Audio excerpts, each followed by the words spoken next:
Shalom bagi kita semua. Sekarang kita akan membahas apakah Yudaisme dan Helenisme merupakan dualisme yang antitetik dalam pemikiran Paulus. Mempertentangkan Yudaisme dan Helenisme sebagai dualisme yang bersifat antitetik merupakan sesuatu yang sudah biasa dan lama. Akar-akarnya bisa diusut dari Tertullianus yang mempertanyakan apa mengenanya di antara Yerusalem dan Athena. Sehubungan dengan Paulus, asal-usulnya nampak dapat diusut dari Ferdinand Christian Baur dari Tübingen sekitar tahun 150 tahun yang lalu. Wayne Mix menelusuri jejak-jejak pemikiran Baur yang berusaha mendapatkan pola pemikiran di belakang pelbagai fraksi yang muncul di Perjanjian Baru, terutama di surat-surat Paulus. Kuncinya menurut Baur terdapat dalam teks Kisah Para Rasul 6 yang memuat mengenai golongan Yunani dan Ibrani di Yerusalem.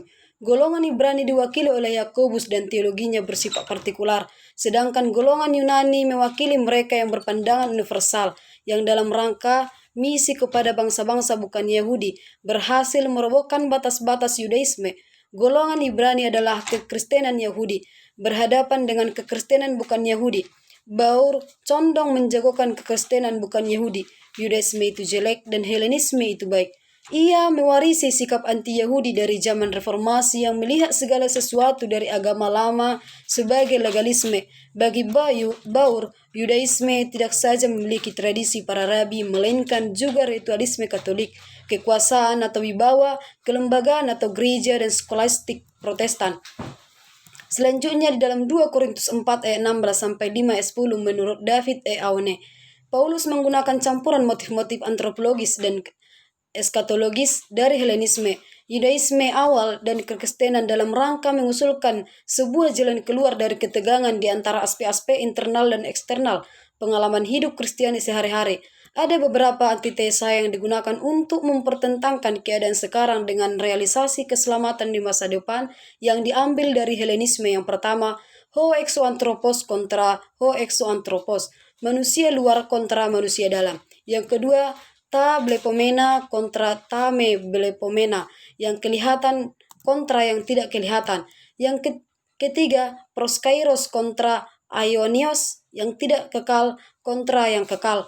Yang keempat, he epigeos oikia kontra oikia aionios entois auraniois, rumah di bumi kontra rumah kekal di surga. Dan yang kelima, gumoi an endusatai kontra endusamenoi dan ependusatai, telanjang dan tidak berpakaian. Di pihak lain, rujukan ke pengadilan Kristus berasal dari tradisi apokaliptik Yahudi yang telah diambil alih oleh orang Kristen. Ada juga rujukan yang tidak bersifat diusuk, rujukan yang tidak dapat diusuk ke konsep Helenistik maupun Yahudi. Misalnya tekanan Paulus pada kehidupan individu Kristen sesudah kematian di surgawi. Aune agak bingung juga dengan perunjukannya ini, sebab di satu pihak ia mengatakan berasal dari konsep Yunani, tetapi di pihak lain dia berkata tidak berasal dari konsep Yunani. Dari rumah di bumi menuju ke rumah di surga. Di pasal 5 ayat 1 dimulai dengan frasa kita tahu atau oidamen. Artinya tidak sekadar basa-basi, melainkan mau menekankan pengetahuan yang diketahuinya bersama-sama 7 para pembaca suratnya. Paulus menggunakan istilah soma, tubuh atau badan, dan Paulus memang lebih biasa menggunakan istilah ini daripada sebelumnya.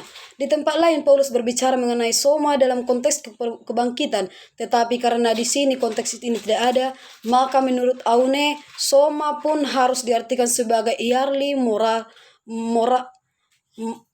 mortal existence. Menurut Aune, dari kosmologi baru, yaitu pemahaman mengenai kosmos yang bersifat geosentris. Pemahaman ini muncul pada zaman Helenisme. Di zaman Helenisme Romawi, kosmologi ini sudah menjadi milik umum, baik orang Yahudi maupun Romawi yang mengasumsinya. Selanjutnya, meskipun kita tidak berpakaian, kita tidak akan dapat telanjang. Tafsiran Aune memperlihatkan bahwa orang percaya yang meninggal dunia menanggalkan tubuh fisiknya yang fana dan masuk ke dalam kediamannya yang baru di surga bersama Tuhan Yesus. Tafsiran ini berbeda secara tajam yang mengidentifikasi rumah dengan tubuh. Orang percaya akan menanggalkan tubuh lama dan akan mengenakan tubuh baru. Paulus meyakini bahwa sesudah kematiannya ia berada di kediaman surgawi di hadapan hadirat ilahi. Auni terbuka pada kemungkinan bahwa Oikodome, Oikidia, dan Oiketerion tidak harus menunjuk pada kediaman orang percaya atau individu pasca kematian. Di rumah atau endemen, atau pergi ke rumah atau ekdemen.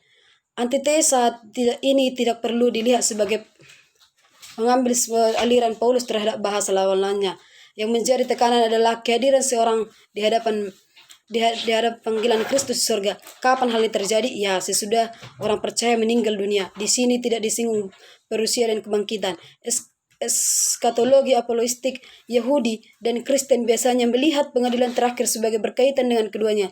Tetapi beberapa mitologi Yunani mengenai perjalanan ke bawah bumi menggambarkan pengadilan individu segera dia sesudah meninggal. Kesimpulan Aune secara keseluruhan terhadap 2 Korintus 4 ayat 16 sampai 5 ayat 10 adalah bahwa Paulus menekankan lokasi orang percaya yang telah meninggal di surga, tempat dianggap oleh orang Yunani dan Romawi sebagai tujuan jiwa sesudah jiwa terpisah dari tubuh. Terima kasih.